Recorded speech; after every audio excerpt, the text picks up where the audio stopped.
అనేక కష్టాలకి ఆ ప్రభుత్వం ప్రత్యక్షంగా నా మిత్రులు ఇక్కడ చాలా మంది ఉన్నారు.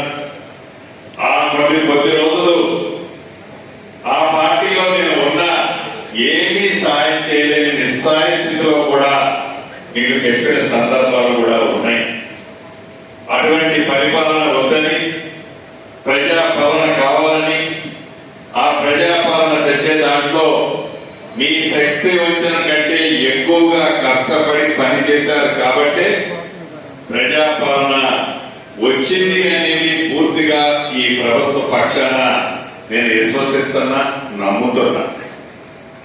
ఇక ఏదైతే ఈ సమాజానికి పట్టిన చీడని, ఈ సమాజంలో దోపిడీని, ఈ సమాజంలో జరుగుతున్న అన్యాయాలని, అక్రమాలని, నిజాన్ని ధైర్యంగా, నిర్భయంగా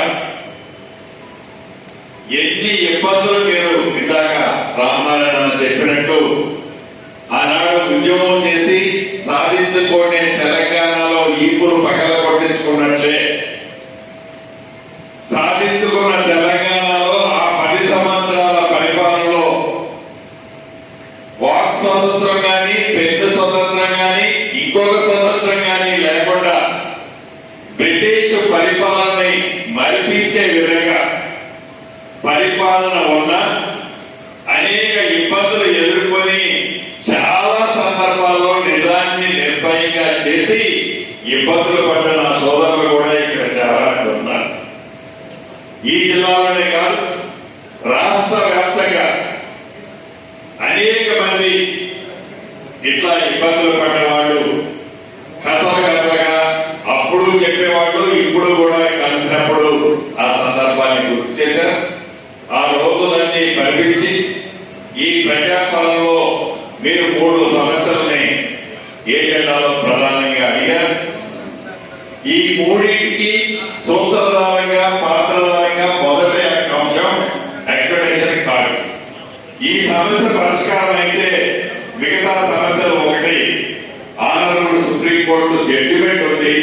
దాన్ని నేను పదే చెప్పడం కాదు, కానీ ఆ ఒక్కతో మీకు ఇయ్యొద్దు అనేది ఈ ప్రభుత్వానికి, గౌరవ ముఖ్యమంత్రి గారికి కానీ, ఆ శాఖ మంత్రిగా నాకు కానీ ఒక్క క్షణం కూడా అటువంటి దాని ఉద్దేశం మా ఇద్దరికీ లేదు.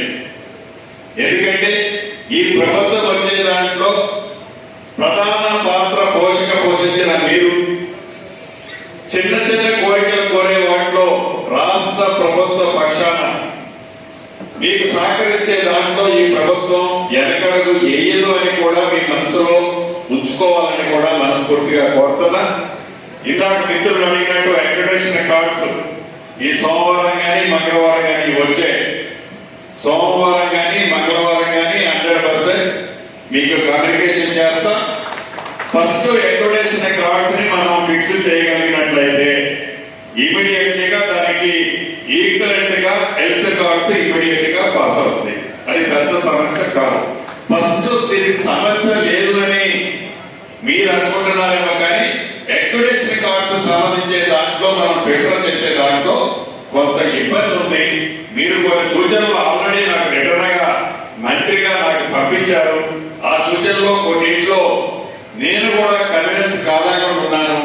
దయచేసి సోమ మంగళవారంలో ప్రత్యక్షంగా మీకు కమ్యూనికేషన్ ఈ రోజు సాయంత్రం కానీ, రేపు ఉదయం కానీ మీ కన్సల్ట్ టీం అందరికీ ఫస్ట్ మీటింగ్ కండక్ట్ చేసి మీ సూచనలో సలహాల మేరకు దాన్ని ఎట్లా షార్ట్అవుట్ చేయొచ్చో, అక్రిడిటేషన్ కార్డ్స్ పరిష్కారం అయితే నెక్స్ట్ ఇమీడియట్లీగా దానికి లింక్ హెల్త్ కార్డు ఇష్యూ చేసే దాంట్లో కూడా ఈ ప్రభుత్వానికి ఏ రకమైన ఇబ్బంది ఉండదు. ఇక 3వ సమస్య సంబంధించి హౌసింగ్. దీన్ని మీరు 4 అవర్స్ మధ్య నేను మాట్లాడాల్సింది, ఎందుకంటే బాధ్యతాయుతమైన స్థానంలో ఉండి ఒక న్యాయస్థానం ఇచ్చిన దాన్ని ధిక్కరించి నేను మాట్లాడలేను. కాబట్టి తప్పకుండా ఈ అక్రిడిటేషన్ కార్డుల మీటింగ్ జరిగే టైంలో తప్పకుండా మీకు అన్ని విషయాలు నేను లీగల్ ఒపీనియన్ కూడా తెప్పించాను. మీ కొద్దిగా ఉంచుతాను. మీరందరూ మేధావులంతా అని ఆ సాకుతో మనం సైడ్ చేయడం కాదు, దానికి దానికి కూడా పరిష్కారం ఏంటి అనేది తప్పకుండా మీ మిత్రులందరూ ఎదురు కూర్చున్నప్పుడు దానికి కూడా పరిష్కార మార్గాన్ని కనుగొనే విధంగా ఈ ప్రభుత్వం బాధ్యతతోనే ఉంటది. శ్రీనివాస్ రెడ్డి గారు చాలా సాఫ్ట్, శ్రీనివాస్ రెడ్డి గారు చెప్తున్నారు, శ్రీనివాస్ రెడ్డి గారు మాటిచ్చారు, ఎన్ని నిజం. అపోజిషన్ లో ఉన్ననాడు నేనే మీ మీటింగ్కి వచ్చాను, చేసి పెడతానన్నమాట వాస్తవం. ఆనాటి 15, 16, 18 సంవత్సరాల క్రితం ఇచ్చిన హైదరాబాద్ లో జర్నలిస్ట్ ఇచ్చిన కాలనీ మన ప్రభుత్వం వచ్చిన తర్వాత నేను ఎంటబడి క్లియర్ చేశాను, దానికి శ్రీకారం చుట్టాను. అది లగాయతూ మన దురదృష్టం. ఆ ఆర్డర్ వచ్చేటకపోతే ఆ టెంపో లోపల అన్ని కంప్లీట్ అయ్యింది. రాష్ట్రం అంతా జిల్లా వారిగా మండలాల వారికి కూడా అన్ని కంప్లీట్ అయ్యింది. నేను మంత్రి అయిన తర్వాతనే మీరు గుర్తు తెచ్చుకోండి మీడియా మిత్రులు, ఎస్పెషల్లీ ఖమ్మం జిల్లా మిత్రులు. అంతకుముందు జీవో ఇచ్చి వదిలేసిపోతే నేను మంత్రి అయిన తర్వాత ఇది అబ్నార్మల్ రేట్ ఉంది, దీన్ని మనం ఈ నెంబర్ మార్చాలి అని అంటే కలెక్టర్ ని స్పాట్ లో చెప్పించి ఫైల్ తెప్పించి మళ్ళీ నేను పంపించే లోపల దృష్టి జరిగింది. ఇది కాదండి, అది కాదు, ఇది మీలో యూనియన్ ఈ నెంబరింగ్ ఫిక్స్ చేసుకునే దాంట్లో నా రోజు పదే కూడా చాలాసార్లు కలిశారు. అంటే ఇవ్వలేకపోవడానికి, టైం ఎక్కువ తీసుకోవడానికి, సింగిల్ గా మీరు ఒక వ్యక్తి మంత్రిగా నేను సింగిల్ తీసుకునే నిర్ణయాలు అయితే స్పాట్ లో తీసుకోగలుగుతాను. ఒక నిర్ణయం తీసుకున్న తర్వాత, ఒక ఆర్డర్ ఇచ్చిన తర్వాత అది కాంప్లికేటెడ్ కాకూడదు, సభ్యుడికి కాంప్లికేటెడ్ కాకూడదు, ప్రభుత్వ పక్షాన కూడా ఏ ఒక్క వ్యక్తి కూడా దాన్ని మనం ఏదైతే చూపకూడదు. చూపకుండా ఉండే విధంగా నా మీడియా సోదరులకి చేయాలనే ఈ ప్రభుత్వం ఆలోచన నాది కానీ గౌరవ ముఖ్యమంత్రి రేవంత్ రెడ్డి గారిది కానీ.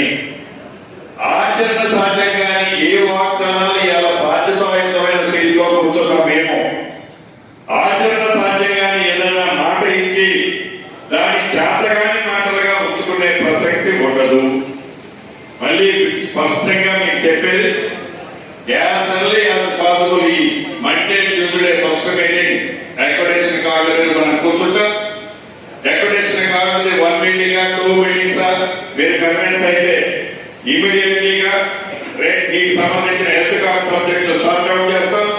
కోర్ గ్రూప్ లో మనం ఇద్దరుగా కూర్చున్నప్పుడు థర్డ్ పాయింట్ కూడా డిస్కస్ చేస్తామని మీడియా సోదరులు, రాష్ట్ర అధ్యక్షులు టీఎండబ్ల్యూజే అధ్యక్షులు, రాష్ట్ర కార్యవర్గానికి, జిల్లా అధ్యక్షులు, జిల్లా కార్యవర్గ సభ్యులకి, మిగతా నా కుటుంబ సభ్యులు, మీడియా మిత్రులందరికీ కూడా పేరు పేరిన అధికారంలో లేనాడు ఎవరు అవరనుకున్నా కాదనుకున్నా నన్ను మీ విధానం మీద తీసుకొని తిప్పారు. అధికారం ఉంది, అదృష్టవశాత్తు నేను ఈ శాఖకే మంత్రిగా ఉన్నాను కాబట్టి మిమ్మల్ని ఎవరిని కూడా ఏ నిమిషం కూడా మర్చిపోను, విస్మరించనని కూడా ఈ వేదిక ద్వారా మరొకసారి నా సభ్యులు, నా కుటుంబ సభ్యులందరికీ తెలియజేసుకుంటూ మీ అందరి దగ్గర సెలవు తీసుకుంటున్నాను. Thank you.